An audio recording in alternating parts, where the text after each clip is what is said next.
Hi friends, ഈ അമ്മാസ് കിച്ചണിലേക്ക് എല്ലാവർക്കും സ്വാഗതം. എല്ലാവർക്കും സുഖമല്ലേ? എൻ്റെ ചാനലിൽ കാണുന്നവർ ഒന്ന് സബ്സ്ക്രൈബ് ചെയ്തതിന് സപ്പോർട്ട് ചെയ്യണം കേട്ടോ. ഒന്ന് ലൈക്കും കൂടി ചെയ്യണേ. അപ്പം ഇന്ന് നമുക്ക് നമ്മുടെ ആഘോഷങ്ങളിൽ പ്രമുഖനായ കുഴലപ്പം ഉണ്ടാക്കിയാലോ? വളരെ എളുപ്പമാണ് കേട്ടോ കുഴലപ്പം ഉണ്ടാക്കാൻ വേണ്ടിയിട്ട്. എല്ലാവരും ഭയങ്കര ബുദ്ധിമുട്ടാണെന്ന് ഓർത്തിട്ടാണ് ഇത് ഉണ്ടാക്കാത്തത്. നമുക്ക് നല്ല ടേസ്റ്റി ആയിട്ട് വളരെ എളുപ്പത്തിൽ നമ്മുടെ വീട്ടിൽ ഉണ്ടാക്കിയെടുക്കാം കേട്ടോ. അപ്പോൾ എങ്ങനെയാണെന്ന് നോക്കിയാലോ? നമുക്ക് ആദ്യമേ തന്നെ ഒരു അരപ്പ് തയ്യാറാക്കണം. അതിന് വേണ്ടിയിട്ട് ഞാനിവിടെ 1 കപ്പ് തേങ്ങയാണ് ചിരണ്ടി എടുത്തേക്കുന്നത്. ഇത് 2 കപ്പ് തേങ്ങ എടുക്കുകയാണെങ്കിൽ അത്രയും നല്ലതാണ് കേട്ടോ. അതിലേക്ക് 1 കൈപ്പിടി നിറയെ ചെറിയുള്ളി ചേർത്ത് കൊടുക്കുന്നുണ്ട്. ഒരു 50 ഗ്രാമിന് മുകളിലേക്ക് ഉണ്ടാകും. 1 തുടം വെളുത്തുള്ളി മുഴുവനോടെ ചേർത്ത് കൊടുക്കുന്നുണ്ട്. 1 ടീസ്പൂണ് ജീരകം ചേർത്ത് കൊടുക്കാം. ഇനി ഇത് അരയ്ക്കാൻ ആവശ്യത്തിനുള്ള വെള്ളം കൂടി ചേർത്തിട്ട് നമുക്ക് നന്നായിട്ട് ഇതൊന്ന് അരച്ചെടുക്കാം. നല്ല പേസ്റ്റ് പോലെ അരച്ചെടുക്കണം. ഇവിടെ അരച്ച് കൊണ്ടുവന്നിട്ടുണ്ട്. ഈ അരച്ച് കൊണ്ടുവന്ന മിക്സ് നമുക്കൊരു പാത്രത്തിലേക്ക് ഒഴിച്ചു കൊടുക്കാം. ഇനി മിക്സിയുടെ ജാറിന്ന് കഴുകി വെള്ളം ഒഴിച്ചു കൊടുക്കാം.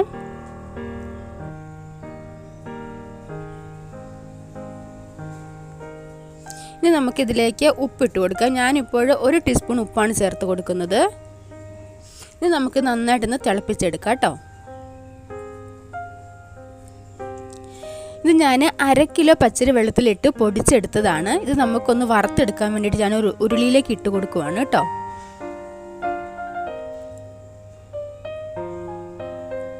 ഇനി നമുക്കിതൊന്ന് വറുത്തെടുക്കാം. ഇത് വളരെ നൈസായിട്ടുള്ള പൊടിയാണ് കേട്ടോ. ഒട്ടും തരി പാടില്ല. നമ്മൾ കടകളിൽ നിന്ന് മേടിക്കുവാണെങ്കിൽ നമ്മൾ ഈ പത്തിരിയൊക്കെ ഉണ്ടാക്കുന്ന ഇടിയപ്പമൊക്കെ ഉണ്ടാക്കുന്ന അരിപ്പൊടിയില്ലേ, നൈസ്, അത് മേടിക്കണം കേട്ടോ. ഇത് നമുക്ക് വറുത്തെടുക്കുമ്പോൾ നന്നായിട്ട് അങ്ങനെ മൂപ്പിച്ചെടുക്കേണ്ട ആവശ്യമൊന്നുമില്ല. ഒരു പുട്ടുപൊടിയുടെ ഒരു മൂപ്പ് മതി കേട്ടോ. നമ്മുടെ കൂട്ട് ഇവിടെ തിളച്ച് വരുന്നുണ്ട്. അരിപ്പൊടി ഇവിടെ വറുത്ത് റെഡി ആയിട്ടുണ്ട്. ഈ ഒരു പാകം മതി. ഇനി ഇതിലേക്ക് നമ്മുടെ ആ തേങ്ങയുടെ മിക്സ് ആ വെള്ളത്തോട് കൂടി നമുക്ക് കുറേശ്ശെ ഒഴിച്ചു കൊടുക്കാം. ഒരുമിച്ച് ഒഴിക്കരുത്, തിളച്ചിരിക്കുന്നതാണ്. അരിപ്പൊടിക്കും ചൂടാണ്. കൈ പൊള്ളാനും മുഖത്തേക്ക് ആവി പറക്കാനൊക്കെ സാധ്യതയുണ്ട്. ശ്രദ്ധിച്ച് വേണം ചെയ്യാൻ വേണ്ടിയിട്ട്. ഞാനിവിടെ അരിപ്പൊടിയുടെ തീ ഓഫ് ആക്കിയിട്ടില്ല കേട്ടോ. ഞാൻ ഈ തേങ്ങാക്കൂട്ട് മുഴുവനും ചേർത്ത് കൊടുത്തിട്ടുണ്ട്. ഇനി വെള്ളം കുറവാണെന്ന് തോന്നുവാണെങ്കിൽ നമുക്ക് കുറച്ച് നല്ല തിളപ്പിച്ച വെള്ളം ചേർത്ത് കൊടുക്കാം. പച്ചവെള്ളം ചേർക്കരുത്. നമുക്ക് നന്നായിട്ട് ഇതൊന്ന് കുഴച്ചെടുക്കാം. ഇനി നമുക്ക് വേറൊരു പാത്രത്തിലേക്ക് ഇതൊന്ന് മാറ്റണം.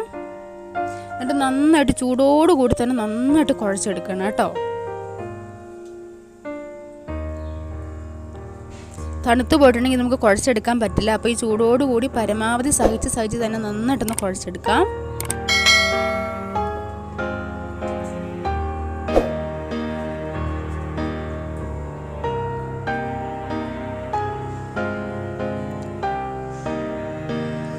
ഇപ്പോൾ ഇതിൻ്റെ ചൂടൊക്കെ ഏകദേശം തണുത്തിട്ടുണ്ട് കേട്ടോ. നന്നായിട്ട് തണുത്തില്ല, എന്നാലും അത്യാവശ്യം ഒരുവിധം നന്നായി തണുത്തിട്ടുണ്ട്. ഈ സമയത്ത് നമുക്കിതിലേക്ക് 1 ടേബിൾ സ്പൂണ് എള്ള് ചേർത്ത് കൊടുക്കാം. കറുത്ത എള്ള് ചേർക്കണം, അതാണ് ടേസ്റ്റ് കേട്ടോ. 1 മുട്ട ചേർത്ത് കൊടുക്കാം. ഈ മുട്ട ചേർക്കുമ്പോൾ ചൂടോടുകൂടി ചേർക്കരുത്. പൊടിക്ക് ചൂടുള്ള സമയത്ത് ചേർത്തിട്ടുണ്ടെങ്കിൽ മുട്ട പെട്ടെന്ന് വെന്ത് പോകും കേട്ടോ. അപ്പോൾ ഒരുവിധം തണുത്തതിന് ശേഷം മാത്രം ചേർക്കുക. ഇനി നന്നായിട്ട് നമുക്ക് ഒന്നുകൂടി ഒന്ന് മിക്സ് ചെയ്തിട്ടെടുക്കാം.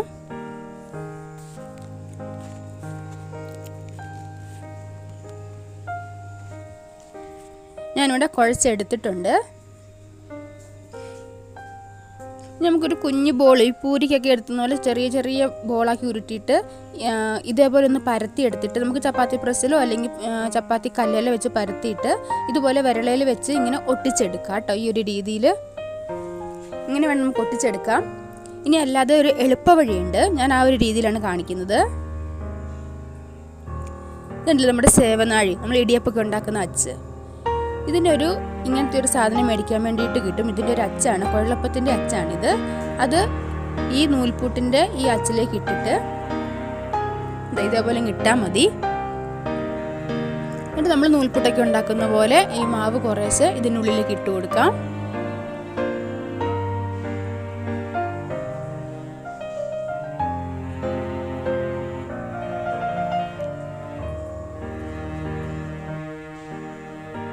ഇനി ഇതൊന്ന് അടച്ചെടുക്കാം. ഇനി ഇതിങ്ങനെ തിരിച്ചാൽ മതി. നമ്മൾ സാധാരണ നൂൽപുട്ടൊക്കെ ഉണ്ടാക്കുന്ന പോലെ തന്നെ ഇങ്ങനെ തിരിച്ചെടുത്താൽ മതി. ഇപ്പോൾ ഇതിൻ്റെ അടിയിൽ കൂടി ഇങ്ങനെ കുഴൽ പോലെ ഇങ്ങനെ വരും കേട്ടോ.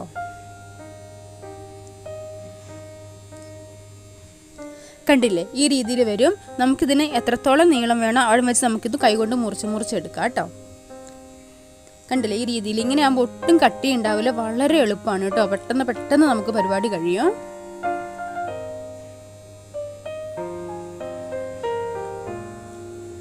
ഇതിങ്ങനെ മുറിച്ച് നമുക്ക് എടുക്കാം. ഇനി നമുക്ക് വേണമെങ്കിൽ എണ്ണ ചൂടാക്കാൻ വെച്ചിട്ട് ഇതേപോലെ മുറിച്ച് എണ്ണയ്ക്കകത്തേക്ക് ഇട്ടെടുത്താലും മതി കേട്ടോ. അതും വളരെ പെട്ടെന്ന് പരിപാടി കഴിയും. ഞാനിവിടെ എല്ലാം ഒന്ന് ഉണ്ടാക്കി വെച്ചതിന് ശേഷമാണ് എണ്ണയ്ക്കകത്ത് ഇടുന്നത് കേട്ടോ.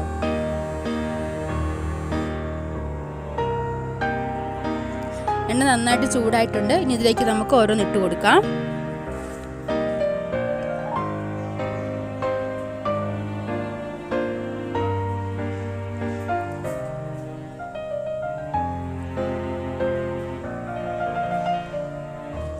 നന്നായിട്ട് തീ കത്തിക്കണം. ഞാൻ അടുപ്പയിലാണ് ഉണ്ടാക്കുന്നത്. ഇനി ഇടയ്ക്കിടയ്ക്ക് ഇതൊന്ന് തിരിച്ചും മറിച്ചും ഇട്ട് കൊടുക്കണം കേട്ടോ.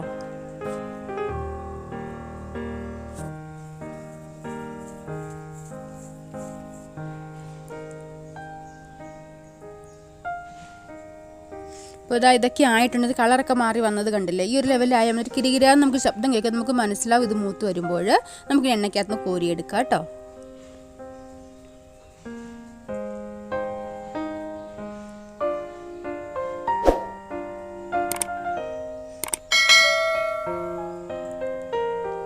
അപ്പോൾ അത്രേ ഉള്ളൂ. നല്ല അടിപൊളി ടേസ്റ്റുള്ള കുഴലപ്പം വളരെ പെട്ടെന്ന് റെഡിയാക്കി എടുത്തിട്ടുണ്ട്.